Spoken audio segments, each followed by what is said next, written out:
of Alexander Coté and Al-Shafi al-Sheikh. Coté and al-Sheikh were members of the notoriously brutal ISIS hostage-taking cell that became known as the Beatles, a name their captives gave to them because of their British accents.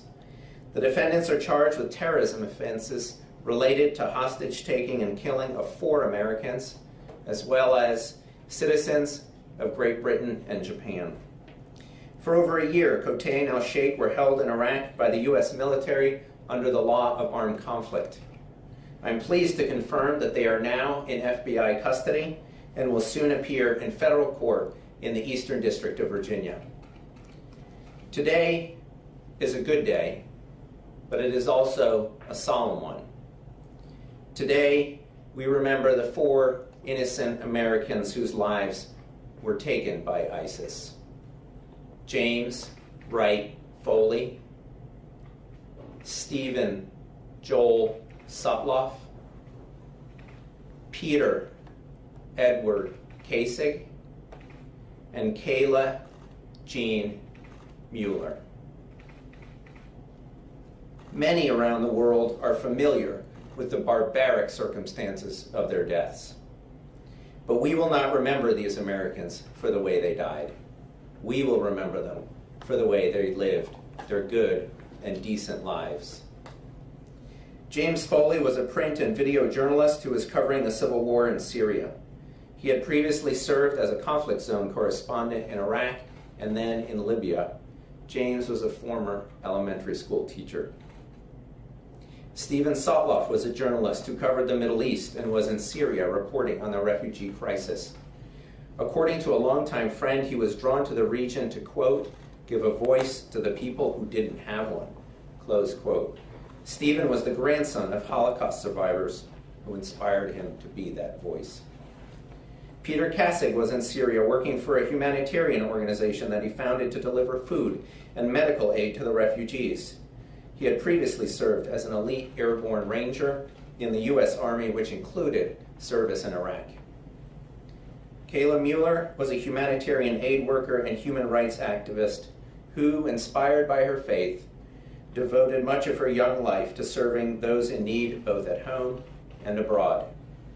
As President Trump shared during his 2020 State of the Union address, the American warriors who conducted the military operation that resulted in the death of ISIS leader Abu Bakr al-Baghdadi were so inspired by Kayla that they named the mission Task Force 814, a reference to August 14th, Kayla's birthday. Today's announcement is the result of many years of hard work in the pursuit of justice for these Americans. We have been inspired by their memories and moved by the determination and grit of their families. Families which will never rest until justice is done. To them, I say this, neither will we. Although we cannot bring back your children, we will do all that we can, obtain justice for them, for you, and for all Americans. As for Coté and al-Sheikh, like many other terrorists before them, they have underestimated the American resolve to obtain justice for our fellow citizens who are harmed or killed by terrorists anywhere in the world. These men will now be brought before a United States court to face justice for the depraved acts alleged against them in the indictment. As for their ringleader, Mohammed Emwazi, infamously known as Jihadi John, he faced a different kind of American resolve, the mighty reach of our military, which successfully targeted him in an airstrike several years ago. My message to other terrorists is this: if you harm an American, you will face the same fate as these men. You will face American arms in the battlefield. And if you survive that, you will face American justice in an American courtroom and the prospect of many years in an American prison. Either way, you will never live in peace. You will be pursued to the ends of the earth. No matter how long it takes, we will never forget. We will never quit. To the American people, today's announcement is a reminder of the threat that we continue to face from radical Islamic terrorism. These terrorists despise the freedoms and the way of life we cherish, and are hell-bent on imposing their ideologies on a world that continues to reject them. Although our nation faces a variety of national security threats from many quarters, we will not relent in our efforts to protect America and her citizens from the threat posed by terrorists. Today's announcement would not have been possible without the relentless effort of countless dedicated prosecutors, agents, and analysts who are the bedrock of the Department of Justice. I want to thank the prosecutors from the U.S. Attorney's Office of the Eastern District of Virginia, from my own National Security Division, and all of the many FBI agents and analysts who have worked tirelessly on this case. I also want to thank the Office of International Affairs and the United States Attorney's Office for the Southern District of New York, both of which assisted with important aspects of this investigation. The Attorney General wanted me to convey that the support of the United Kingdom's Home Secretaries, Sajid Javid and Priti Patel, was critical to moving this investigation and prosecution forward, and he extends his sincerest gratitude for their unwavering commitment to the pursuit of justice in this case. We also want to thank all of our international partners who have come forward thus far with evidence, and I would encourage any others with evidence to come forward as well.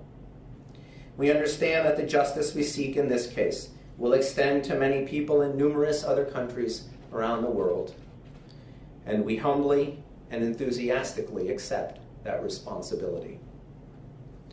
We all have our part to do our part in confronting and defeating ISIS. Just last week, the department announced our significant successes in repatriating and prosecuting a number of U.S. citizens who went to Syria to join and support ISIS and were detained by the Syrian Democratic Forces.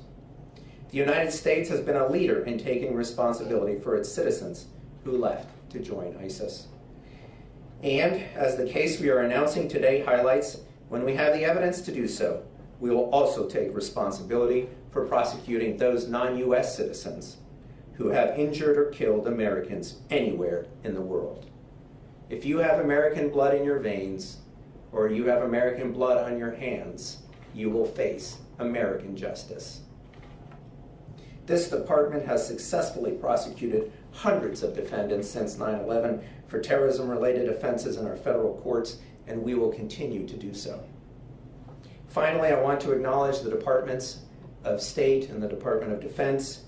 We will continue to work together with them and our other partners in the U.S. government to combat the scourge of terrorism. The step we take today is just that, a step. But it is a big step, and I can assure you that the women and men of the Department of Justice will not stop until justice is won. Thank you, Director Wray.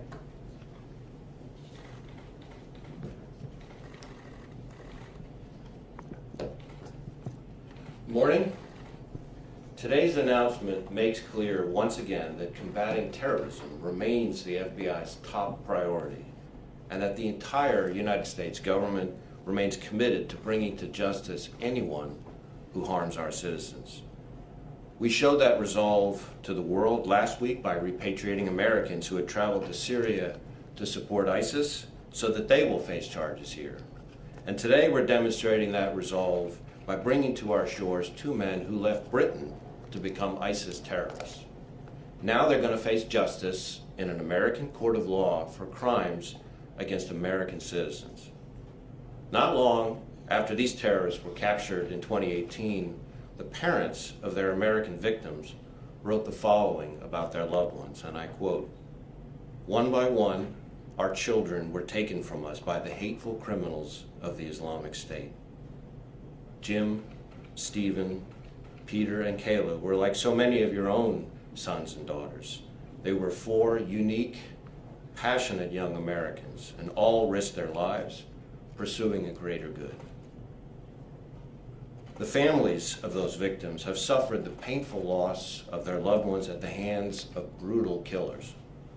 And while their pain may never fully subside, today, with the announcement of this indictment, we're beginning to bring them the justice they deserve. But we owe these families more than justice. We owe them our gratitude. And I say that because their advocacy for their loved ones has led to positive changes in how our government supports and partners with victims' families.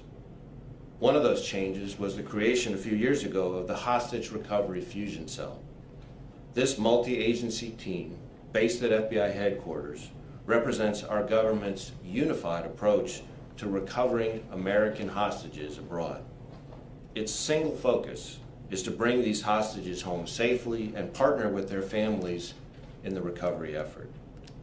A key part of that fusion cell is the family engagement team. That team not only coordinates support to family members of hostages during times of agony and uncertainty, it also supports hostages and families once the crisis is over.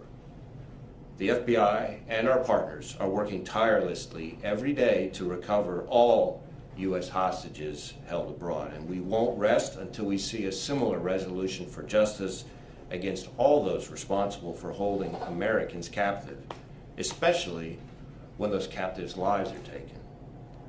Today, I want to also thank the men and women of the FBI and our domestic and international partners for their unflagging efforts to investigate, charge, and ultimately hold these two men responsible for their crimes.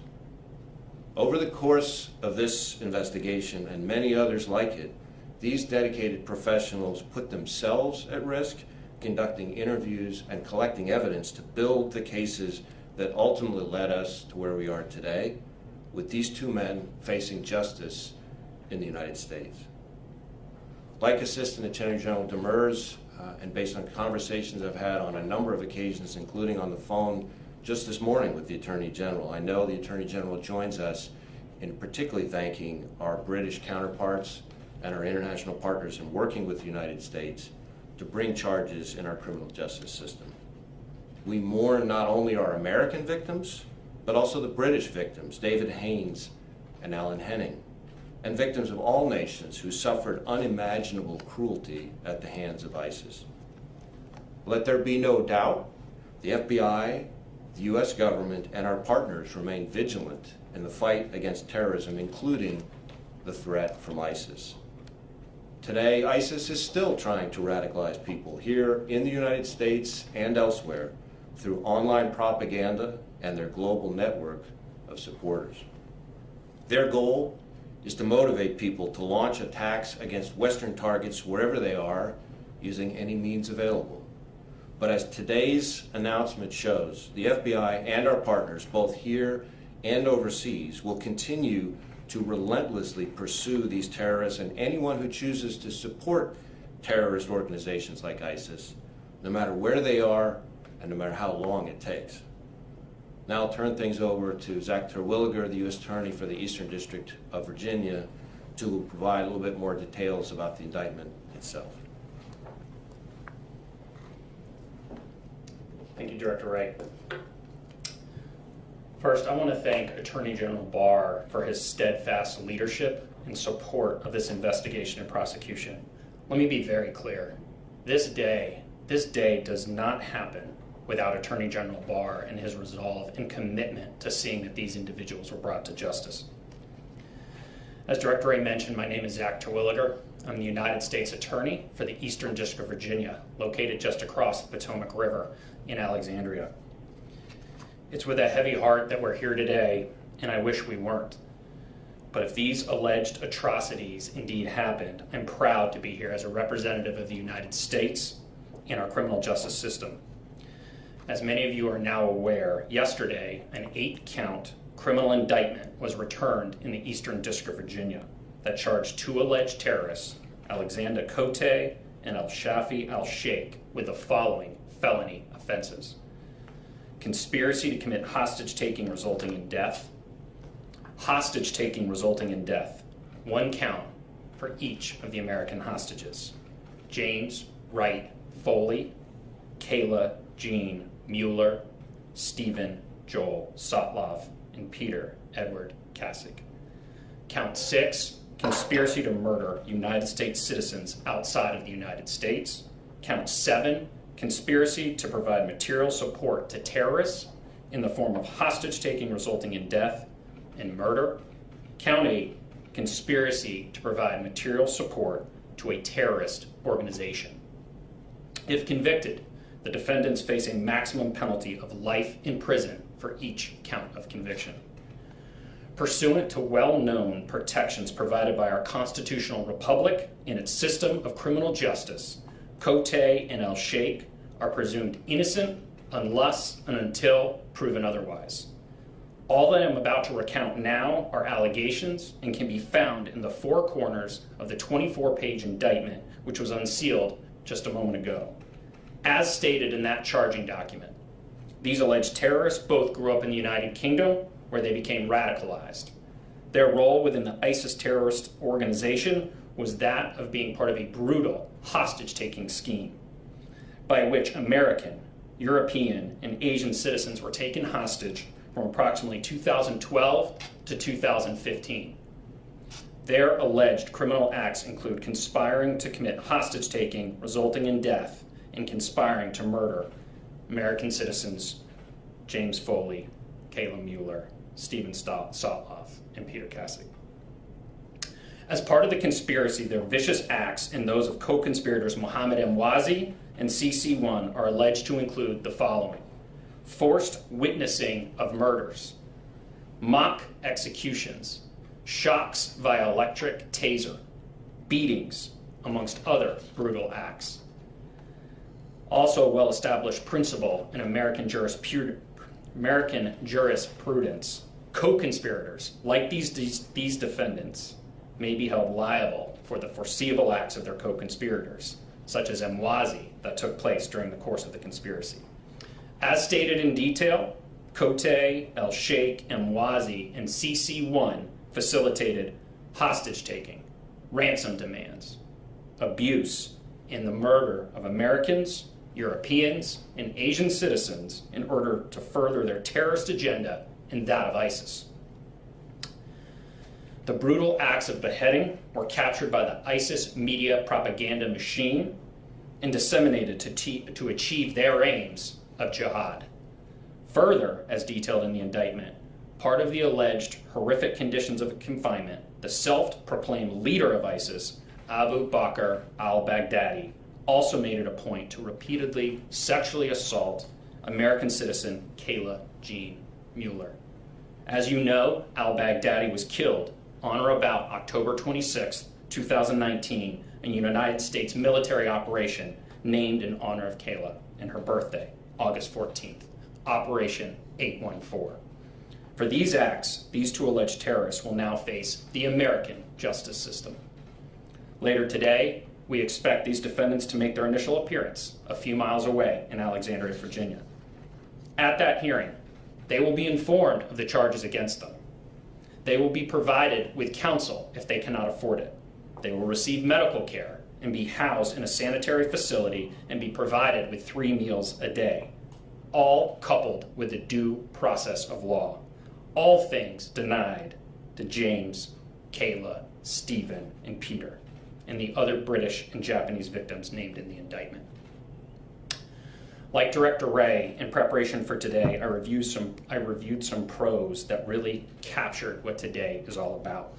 And I quote, "They should be brought to America to face our justice system, and that is what our children would have wanted. Give them the fair trial that makes our nation great.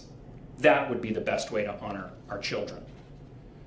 Ensuring that truth and justice find their way out of this tragic story would mean that the Islamic State will never have the last word." Well, Diane and John, Paula and Ed, Marcia and Carl, and Shirley and Art. It's now a certainty. ISIS will not have the last word when it comes to your children. You will.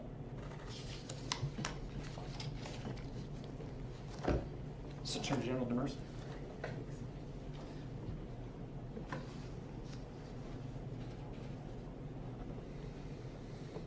We can now open the line for questions.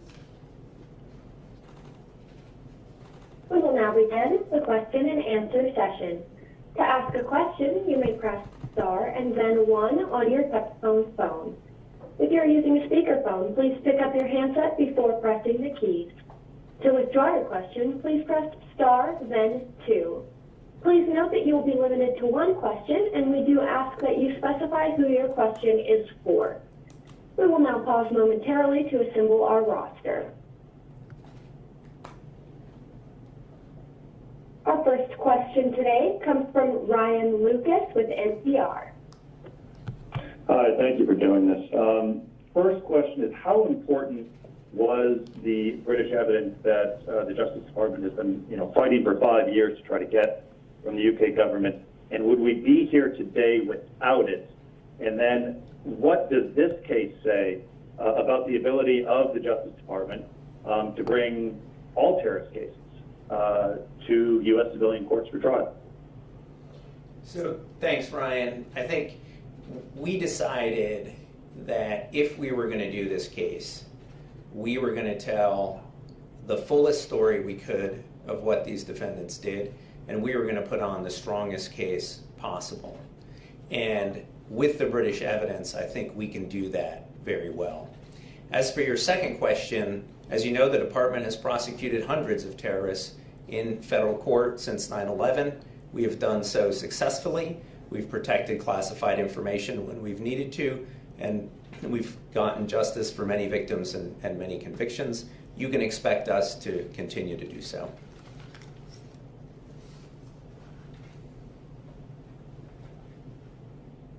And our next question comes from Pete Williams with NBC.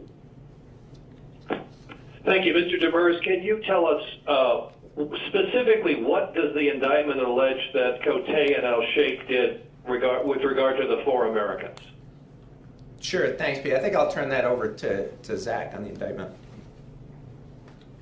Thank you, John. Thank you, Pete. Yes, I want to be very careful and stay to the 4 corners of the indictment. Pete, as you review that 24-page document, you will see that we have alleged a conspiracy regarding hostage-taking resulting in death. There are many allegations in that document. It's a speaking indictment, and I think what you will see is that their roles absolutely engage in the facilitation, the ransom demands, and the abuse of hostages as alleged in that indictment. And as I stated, as you know, but our viewers may not, if you have multiple individuals in a conspiracy, you are liable for the foreseeable acts of your co-conspirator. So at that point, Pete, I think I will leave it at that. Always happy to talk later on about more specifics.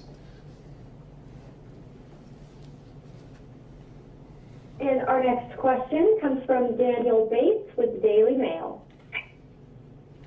Hi, this is Mr. Demers. I just wanted to seek reassurance that prosecutors will not be seeking the death penalty in this case. Obviously, that was one of the conditions of sort of British intelligence providing assistance. But can you guarantee us that there won't be a U-turn and you won't be seeking the death penalty with this case?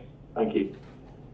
Well, I think the Attorney General made that very clear in his letters to the Home Secretary, that he decided, on balance, that we were not going to be pursuing the death penalty in this case, and that's where we are.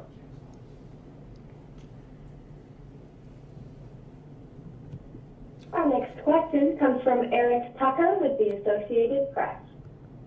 Hi, everyone. Thank you so much for doing this.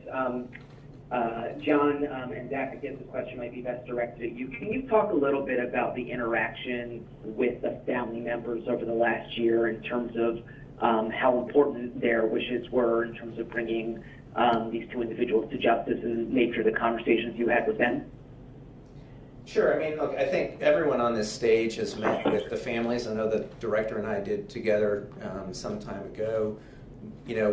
We listen very carefully to the voices of the family. We weigh their views very seriously. Ultimately, we have to make our own judgment about whether we can bring a case of this nature, but the family's views were critical to our thinking on this case. And, as the director said, and as Zach said, we're very grateful for their continued advocacy for their children and for the continued attention that they've brought to this case, for their advocacy not just in this country, but also in the UK and in other countries in helping make this the strongest case we can. Just briefly, thanks for the question, Eric. And Yes. our last question comes from Jake Gibson with Fox News. Thanks for doing the call. Thanks for taking my question. Number one, I just kind of have a 2-parter. Number one, Is it simply because in other cases like this, you may seek the death penalty? Is that not happening in this case simply because that was a UK demand for their cooperation, number one? And number two, was there any thought from European nations or the UK that they would like to try this case on their own because they also have victims? I mean, ultimately, why did it end up here? Thank you. So thanks for the question. The decision at first of the department was to leave open the possibility to seek the death penalty. There's a whole process for doing that, and obviously that's a process that we never undertook because the Attorney General decided that we should provide the death penalty assurance in order to get the British evidence and see that justice could be done more expeditiously than if we had to continue to litigate this issue in the courts in the United Kingdom. We never got there in terms of determining whether we would seek the death penalty or not. The decision was to try to keep the option open at first, but ultimately that didn't work. As for why other countries are not doing this case and we're doing it, maybe that's a better question for them. But as I said in my remarks here, when we have American victims, we are very willing to do these cases. Just to add one thing on that. As far as the other countries, one of the things that the FBI works very hard at, and in this case our Washington field office had the extraterritorial responsibility, is to work very closely with our counterparts from all these other nations, both in terms of developing evidence for our own cases, but in some cases providing assistance to them as they build their own. And we work very closely with each other, and that's an important part of the international cooperation that exists on these kinds of cases, because we're all facing attacks against our citizens from ISIS. And we hope that many of those nations will be able to bring cases cases against their citizens as we go forward.